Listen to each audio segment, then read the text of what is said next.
Johnny Rock Show.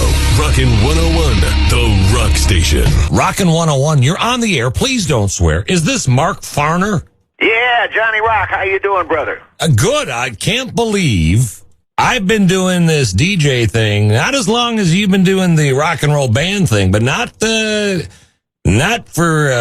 much less. And I've never had the pleasure. How are you, sir? Well, I'm fit as a fiddle and fine as a frog here. Proud to be sucking air, brother.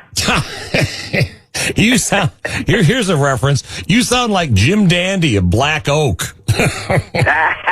Hey, they opened for us, and he confesses that he got 90% of his stage stuff from Mark Farner. Oh, nice. Well, the new free video series, Farner's Chords, it launched a couple days ago with People Let's Stop the War, only at markfarner.com. Do tell about this. Mr. Technology, I take it. Well, it's not so much the technology. Thank God for the internet and that we can actually put it up there and correct the wrong instruction that people had been getting, because this is how it was birthed, brother. A friend of mine sent me a video and said, is this really how you play Sin's a Good Man's Brother? And so I go into the video and I look and it's wrong. It's totally wrong. And I text him back and I said, dude, that's so wrong. I'm going to have to put my own videos up there because I don't want people playing it wrong. And so that was really what inspired me. But I didn't want to charge for this because the people, music is supposed to make us free. It's supposed to help us maintain our freedom. And instead of, having to buy, pay, I'm thinking, if the person that learns this is going to play that music, that's my payback right there. Because this my music is going to touch the hearts of those people, the audience who they are playing to. And so that's my investment in, that's how we came up with it. And People Let's Stop the War being the first one. I mean, if there was ever a need for that song, right now is a good time. It was birthed during the Vietnam era, and it carries on throughout U.S. history. Well, here. Mark Farner's American Band U.S. Tour. For tour dates and tickets, visit markfarner.com. I got to ask you, when I was a kid, one of the first albums I had was All the Girls in the World Beware. And I'll tell you what, I think you and the boys were the first ones to Photoshop about 50 years before anyone knew what that was. Or was that really you with those muscle-bound bodies? Oh, Brother Johnny, man, thanks for the compliment there. I couldn't work that kind of body up in the rest of my life. I mean, and thanks to Franco Columbu and Arnold Schwarzenegger, we all looked pretty dang good, didn't we? Oh, hey, as a kid, I thought that really was you. And I thought, boy, those guys really work out. But no. Yeah, we do a lot of forklifts.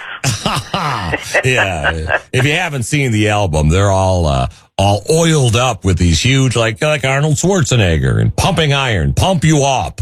But great memories. Oh, man. So if people don't know also, you hailed out of Flint, Michigan. How long did it take you to go from like clubs in Flint to playing Shea Stadium?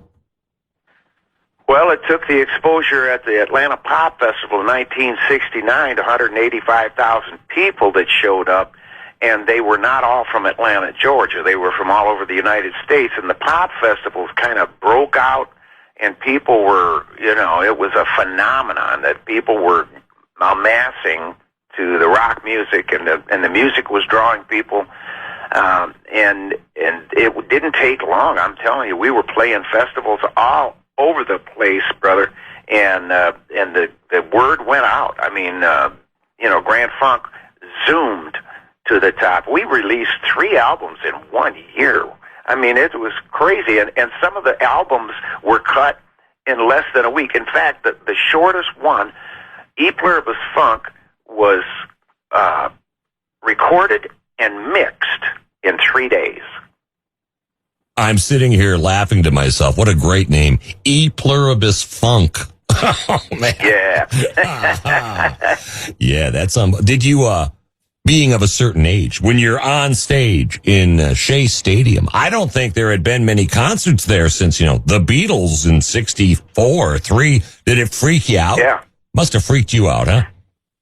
Oh, yeah. I mean, and the intensity came when the people started singing closer to home, and the half circle, the focus of that radius was second base, and that's where the stage was set up.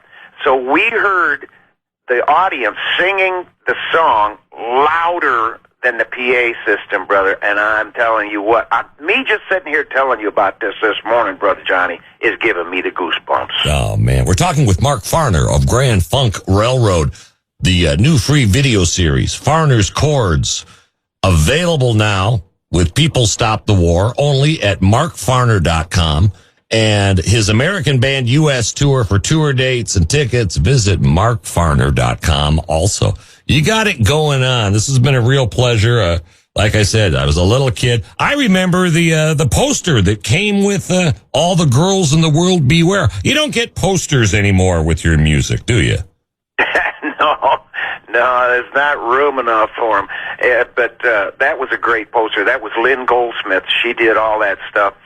She was our publicist / manager, co-manager, and she came up with all those great ideas for the album covers. Well, you keep on keeping on. Mark Farner, come on back to the Johnny Rock Show anytime and go knock 'em dead, okay?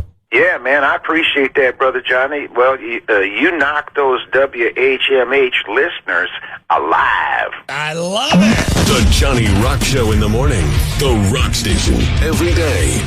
Rockin' 101.